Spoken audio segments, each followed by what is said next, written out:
পছন্দ করি। তো মাঝে মাঝে যদি টেস্টটা একটু ভিন্ন হয় তাহলে কিন্তু মন্দ হয় না। হ্যালো এভরিওয়ান, আসসালামু আলাইকুম। কেমন আছেন সবাই? আশা করি ভালো আছেন। চলে আসলাম নতুন একটি রেসিপি নিয়ে আপনাদের সাথে শেয়ার করতে। নতুন বলতে আমি আজকে প্রথমবার বানাইছি। আমি কখনো ঘরে বানাইয়া খাই নাই, বাইরে থেকে খেয়েছি। তো সেটা আপনাদের সাথে শেয়ার করতে চলে আসলাম। প্রথমেই হচ্ছে আমি এখানে একটা মিক্সিং বোল নিয়ে নিলাম। মিক্সিং বোলে হচ্ছে মোমো বানানোর জন্য বাহিরের আবরণটা তৈরি করব এখন। তো এখানে হচ্ছে আমি 3 চামচ ময়দা আর 1 চামচ কর্নফ্লাওয়ার নিয়ে নিলাম, আর দিয়ে দিলাম হচ্ছে এখানে সাদা তেল, আর হচ্ছে পরিমাণ মতো লবণ। সব কিছু একসাথে মিক্স করে নিচ্ছি। আর এখানে লাগবে গরম পানি। আমি হচ্ছে গরম পানি মিক্স করব অল্প একটু একটু করে। বেশি যদি একসাথে দিয়ে দিই তাহলে হচ্ছে এটা নরম হয়ে যেতে পারে ডোটা। তো তাই আমি হচ্ছে অল্প অল্প করে পানিটা দিয়ে হচ্ছে মিক্স করে নিচ্ছি। প্রথমে চামচের সাহায্যে মিক্স করেছি, কারণ পানিটা যেহেতু গরম, হাতে করতে গেলে হচ্ছে হাতটা পুড়ে যাওয়ার সম্ভাবনা থাকবে। সেই জন্য হচ্ছে আমি চামচ দিয়ে হচ্ছে নেড়ে চেড়ে একটু ঠান্ডা করে নিলাম। আর এখন হচ্ছে হাত দিয়ে হচ্ছে আমি মেখে নিচ্ছি। খুব ভালোভাবে মাখতে হবে যাতে সবগুলো একসাথে মিশে যায়। তো এই যে মেশানো শেষ, আমি এখন এটার ভিতরে তেল ব্রাশ করে তেল দিয়ে হচ্ছে এটাকে ঢেকে রেখে দিব যাতে কোনো রকম কোনো বাতাস না ঢুকে। তো এটা আমি রেস্টে রেখে দিলাম। এখন হচ্ছে খামিরটা, আর এখন হচ্ছে আমি পুরটা বানিয়ে নিব। পুর বানানোর জন্য আমি এখানে চিকেনের কিমা নিয়ে নিয়েছি। চিকেন কিমাটা আমি ঘরেই তৈরি করেছি, আপনারাও করতে পারেন। অনেকেই হচ্ছে কাঁচা তৈরি করেন, আমি কিন্তু কাঁচা করব না, আমি হচ্ছে রান্না করে করব। আমার কাছে কাঁচাটা ফ্লেভারটা বেশি একটা ভালো লাগে না। এক একটার এক এক ফ্লেভার, এক একজনের এক এক ফ্লেভার।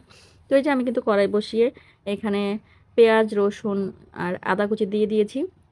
আর হচ্ছে এখানে পেঁয়াজ, রসুন আর আদার পেস্টও দিয়ে দিলাম, সাথে হচ্ছে কাঁচামরিচ, ধনিয়া পাতা আর হচ্ছে কুচি করে দিয়ে দিয়েছি। এখন হচ্ছে গোলমরিচের গুঁড়ো দিয়ে দিয়েছি, দিয়ে দিলাম চিলি সস, দিয়ে দিলাম টমেটো সস। তো সব কিছু একসাথে উপকরণগুলো মিক্স করে আমি এখন দিয়ে দিব মুরগির কিমাটা। তো এই যে মুরগির কিমাটা এখন দিয়ে দিব। আর আমি এখানে কোনো পানি ইউজ করি নাই, কারণ হচ্ছে চিকেনটা থেকে কিন্তু পানি উঠবে। আর দিয়ে দিলাম লবণ, আর হচ্ছে দিয়ে দিলাম পরিমাণ মতো টেস্টিং সল্ট, আমার টেস্ট অনুযায়ী। আপনারা আপনাদের টেস্ট অনুযায়ী দিবেন। তো এখন হচ্ছে আবারও ধনেপাতা দিয়ে আমি নামিয়ে নিব। আমার এটা হচ্ছে হয়ে গিয়েছে পুরটা। তো আমি আবার এটাকে ঠান্ডা করার জন্য রেখে দিলাম। আর এদিক দিয়ে কিন্তু আমার আটার খামিরটা যেটা ছিল সেটা হচ্ছে আমি আবার ঢাকনা খুলে দেখলাম, এই যে কি সুন্দর সফট হয়ে গিয়েছে। তো এখন হচ্ছে আমি লিচি বেলে নিব ছোট ছোট করে। তো এই যে আমি হচ্ছে একটা লম্বা একটা ইয়ে করে নিয়েছি, সেটা হচ্ছে ছোট ছোট করে কেটে নিব যাতে সবগুলা সাইজ একই রকম হয়।